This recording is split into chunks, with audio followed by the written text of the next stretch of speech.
Welcome, I'm Kinetic Symphony. I hunt down and report on weird and mysterious stories, from glitches to the paranormal. Case file number 774, written by Parzyfail, Supernatural Reasons to Avoid Prison. I've worked as a correctional officer for a long time. I've worked at facilities in Texas and Michigan. The oldest prison I've ever worked at just recently started to close in Michigan, and it got me thinking about all the paranormal experiences I've had there and in the other prisons I've worked at. I'd like to share with all of you some of the more notable paranormal experiences that I've had while working in these prisons. First off, I'd like to say that I never really believed in ghosts before I started working as a correctional officer. I started off working in Texas at an intake facility. I worked night shifts 12 hours from 6 p.m. to 6 a.m. The first experience that I ever had was working on a lower security housing unit. When finishing a round, I was chatting with my partner and I heard a loud banging sound. It was like 3 a.m. at this point. Absolutely no prisoner should be out of their bunks at this time. I asked my partner if they knew what the banging was. They, being an older officer, told me bluntly that the unit we were working in was haunted. They told me the sound was coming from a door of one of the small, quiet cells in a hallway not directly visible from the officer station, and about how a prisoner had died in one. The prisoner, allegedly, died because the officers working there at the time had given them a sack of food when it was lunchtime for prisoners, and the prisoner had choked on the food and died. I really didn't believe that the unit was haunted, so I decided to go look at this door. The sound volume increased as I got closer to the door. The door itself was visibly shaking as if someone was pounding on it. There was nothing that could have been causing the door to shake like it was. I was at a loss for words. Later that night, I checked the door again and there was a steamed up handprint visible on the glass of the door's window. Another experience I had was at the same facility, but at a different housing unit. It was around 1 to 2 a.m. and I was sitting inside the officer station watching the cameras and talking to my partner. I look at one of the cameras and clearly see a prisoner sitting at a table in the day room. I turn my head to look at the day room and no one is sitting at the table I just saw on camera. I asked my partner to go check it out because no one is supposed to be out of bed yet. I roll back the time on the camera to see if I could see where the prisoner might have gone. The prisoner on the camera literally slowly fades away and vanishes completely. My partner comes back into the officer station and we both watched this video over and over. Later on that same night, during one of my rounds, I noticed a wet floor sign that got left out. I returned it to the porter closet. I get back to the officer station and look back to where the porter closet is and I see the same wet floor sign left out. I ask my partner if they're playing a joke on me or something because I just put the sign away and my partner denies doing anything with it.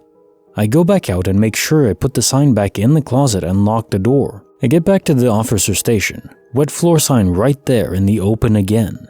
My partner and I are both watching this wet floor sign now. It starts to tip over on one end and very slowly 2 of its legs off the ground.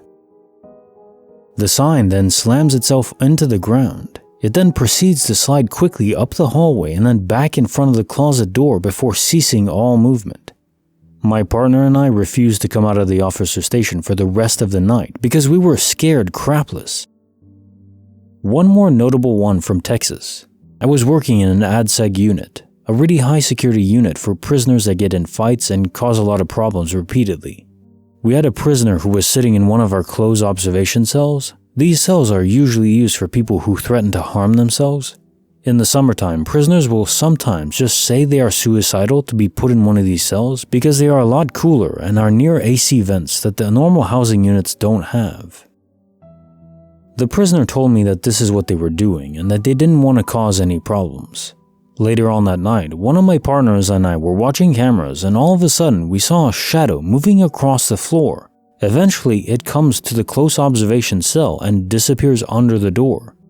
This is where it gets totally crazy. I do a round and check on the close observation cell. The prisoner is pacing in the cell. I ask the prisoner if they are okay, and the prisoner tells me that something doesn't feel right and that they are hearing voices that aren't there. I try to calm them down, and eventually they do and lay on the bed. Later on, my partner called for assistance because the prisoner had bit the skin off their own wrists, causing them to bleed, held them above their head, and allegedly was speaking in tongues. When I started working at prisons in Michigan, I worked at a prison that's now closing. It was built back in 1877 and is one of the oldest prisons still operating in all of the United States. There were so many small experiences that I've had here. Doors would slam, you'd hear voices, cold chills.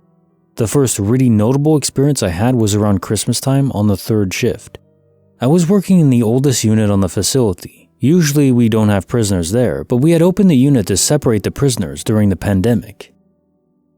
I didn't have a partner due to how short-staffed we were, so one of the other officers set up a TV for me to keep me entertained because I'd really be far away from all the other units and get bored with no one to talk to.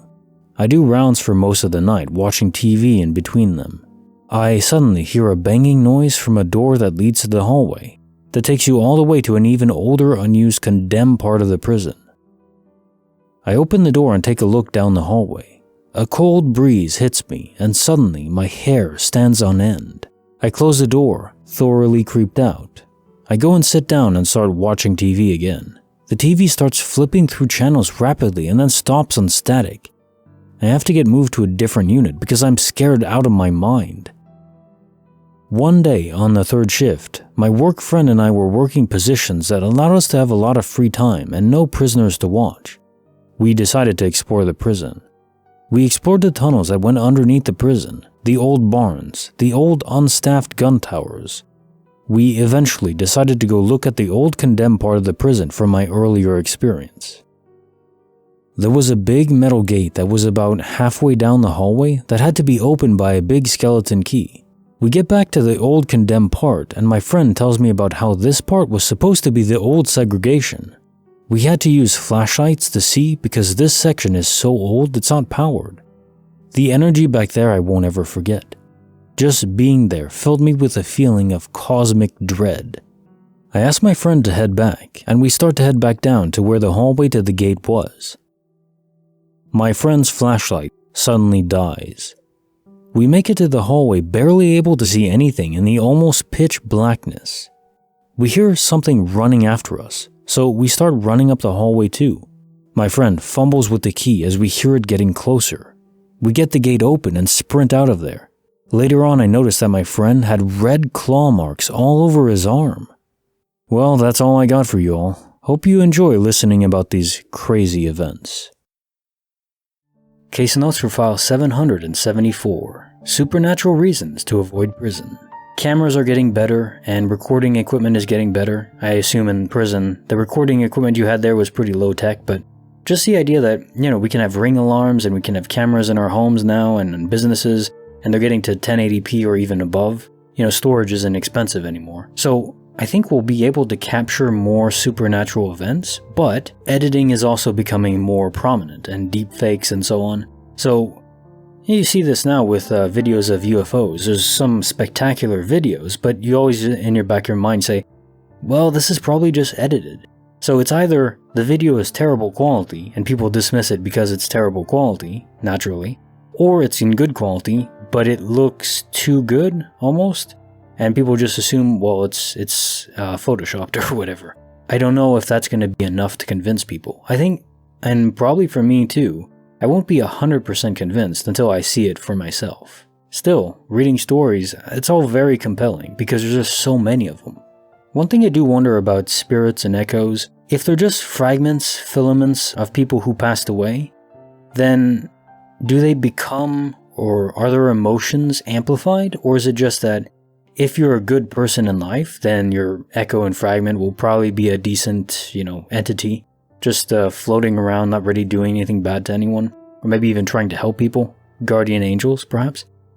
And then if you're a bad person and you pass away, your echo or imprint on the universe is inherently negative, and maybe it intensifies over time to become even more negative. And if you think about it, if you're in a prison, well, yeah, some people are innocent in prison, but I think most people are probably not, and especially in a hardcore prison in AgSeg, where people are especially violent and in for murder and all that.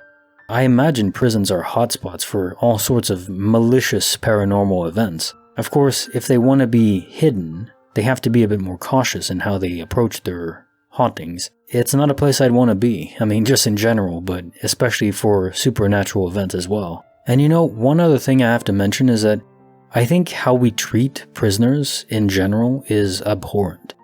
There's a guy on YouTube who was in prison for over a decade, Larry Lawton. I'll link his YouTube channel in the comments, and he goes into great detail describing just how horrific people are treated in prison. And yes, I know. If they're criminals, you in the back of your mind you say, okay, well good, you know, they don't deserve to be treated as humans. But I think it's a mistake. I think if all we care about is revenge or justice, as, you know, some people would describe it, well, it just leads to, it's like in Fifth Element, the movie, where there's this evil entity, and to try and stop it, we have to use violence and force and all that. Evil begets evil. If we put into the world what we don't want to be there, it's insane. It's not going to work. I mean, we do need to segregate criminals, violent criminals especially, from society. I get that. But we should treat them decently. I think you should be guaranteed safety. I think if you have an issue, you know, the guard should actually protect you instead of being often the ones that are causing a bunch of harm. And I also think that you should have decent food. I mean, one thing he describes, Larry Lawton, is that food in prison is just god-awful. They'd use meat that had bones stuck in it. He described at one point that he was going to eat a burger. There was a piece of bone stuck in it. He chipped his tooth on it. That's how bad it is, and they use meat that's expired for years. That's just probably the worst thing you can imagine. You'd be better off eating dog food. So I don't think it's right. I'm not saying, you know, put them up in a 5-star hotel or anything like that, but a decent standard, a baseline where people are safe and they have access, especially something they could earn with good behavior, like, you know, having a TV, easier access to books and reading and educating themselves. Basically, our goal, I think, should be to reduce recidivism and to rehabilitate, not to punish. I mean, I would only make exceptions for truly lost cases where people are in there for life, no possibility of parole, like mass serial killers or maybe rapists and things like that, the most truly horrific people. But even then, they shouldn't be treated as subhuman, mostly segregated away, I'd say. But still, given reasonable food and healthcare and all that. Anyways, sorry for the long tangent, but I just wanted to say that because I think it's very important and not something that's often talked about, sadly.